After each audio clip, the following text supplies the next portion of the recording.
The panelists that are going to be presenting are Joshua Scazzetti, Sean Upshaw, and Ayana Haroun. So if you want to come and take your place at the table here, when you get here, please turn on your mic so that we can hear you, and we'll get started.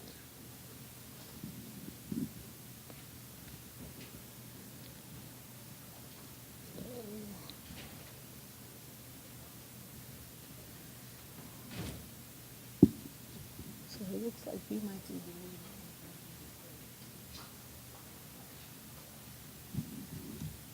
So this is Sean Upshaw.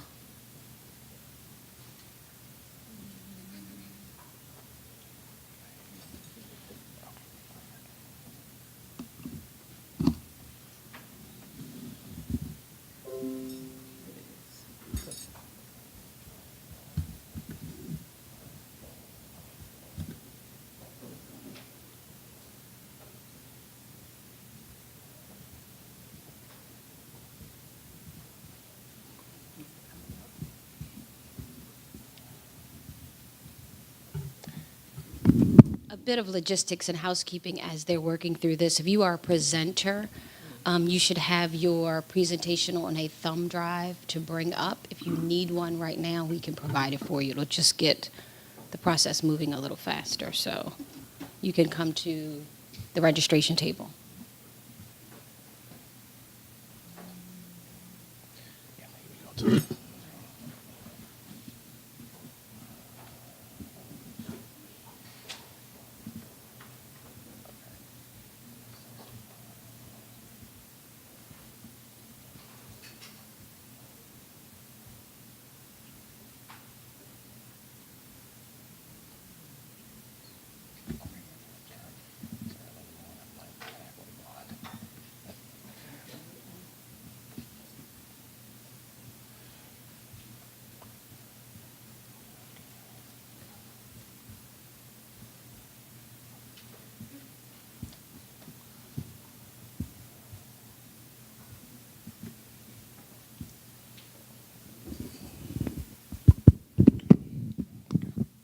Good morning, everyone.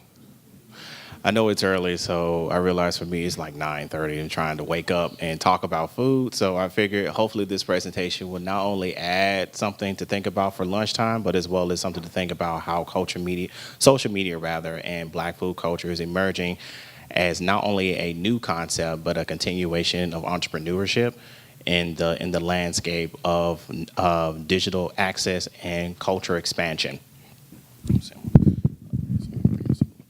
Okay. Once again, my name is Sean Upshaw, and I am a fourth-year doctoral student here at Howard University, Kathy Hughes School of Communications in the Department of Communication, Culture, and Media Studies. So my short presentation is going to provide at least an overview of a continuing study that I'm looking at, Past the Peas, Culture, and Kitchen Skills, a content analysis of Black food culture and social media.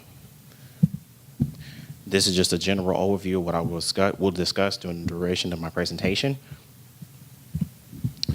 With the decline of casual dining in the U.S., millennials are seeking new options or alternatives for quality dining at less expensive prices. And one of the outcomes of this is the emerging of online or digital food-based companies that are providing services at the convenience of your home. By a show of hands, how many of you are familiar with Amazon Fresh or actually have used it? Pretty convenient, right? Everything you need at the click of a button. Also, Blue Apron and others are emerging as a way to meet the needs of millennial consumers and those who are just interested. So I figured with the immersion of these online entities, I also had to examine what role does Black culture, or particularly Black food culture, has a way of marketing towards those who enjoy cooking at home, but at the same time they're learning and connecting with others through recipes, storytelling, and also entrepreneurship. So I decided to conduct an observational study to conquer three things. One, explore and describe the impact of social media in terms of equipping users with necessary culinary literacy skills and recipes. Also, describe the overall content within live demonstrations hosted by members of the Black food culture group, mainly those that are considered themselves as chefs, food bloggers or food enthusiasts, which I'll have a clear definition of what those terms are.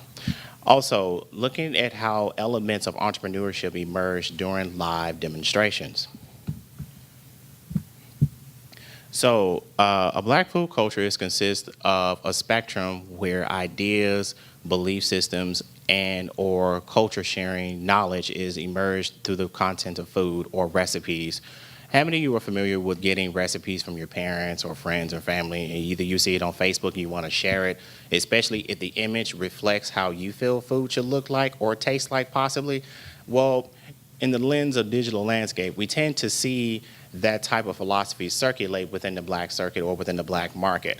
In most cases, it gives people who are definitely call or consider themselves the ultimate foodie or expert an opportunity or a platform to reach a massive audiences just with a simple recipe.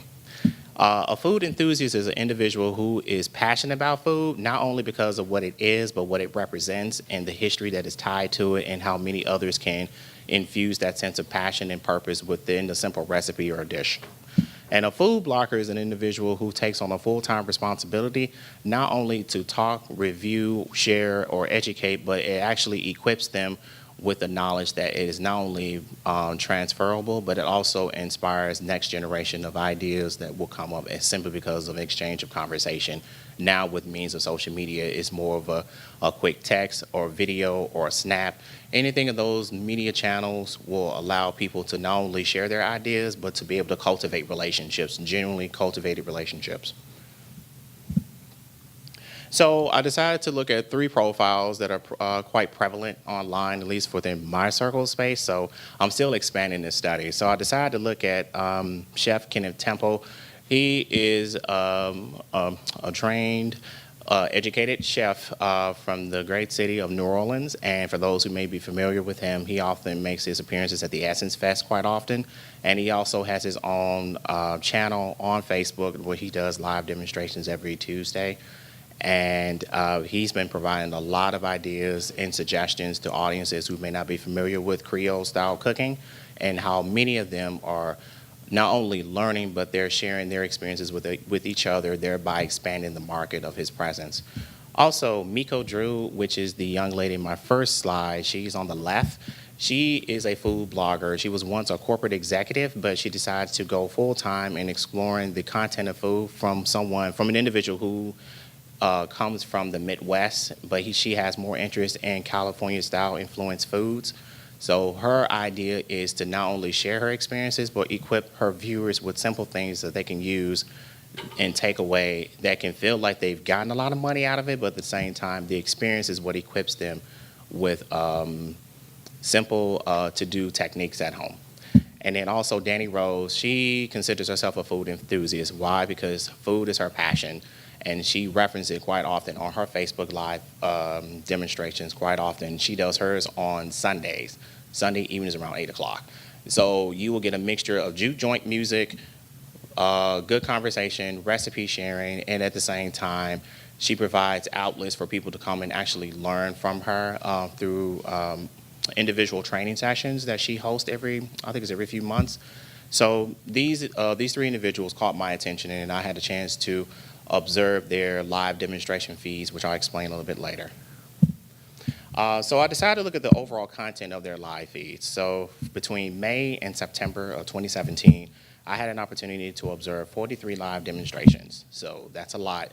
And majority of the live demos are consistent within an hour or less than an hour. And in the meantime of those demonstrations, people were able to ask questions, get tips, understand what type of recipes people can consider using, alternatives, and at the same time, the stories that come with it. The stories are usually the most powerful piece that comes with it because it connects audience members, whether they are local or international or just in the realm of being notified through the share button.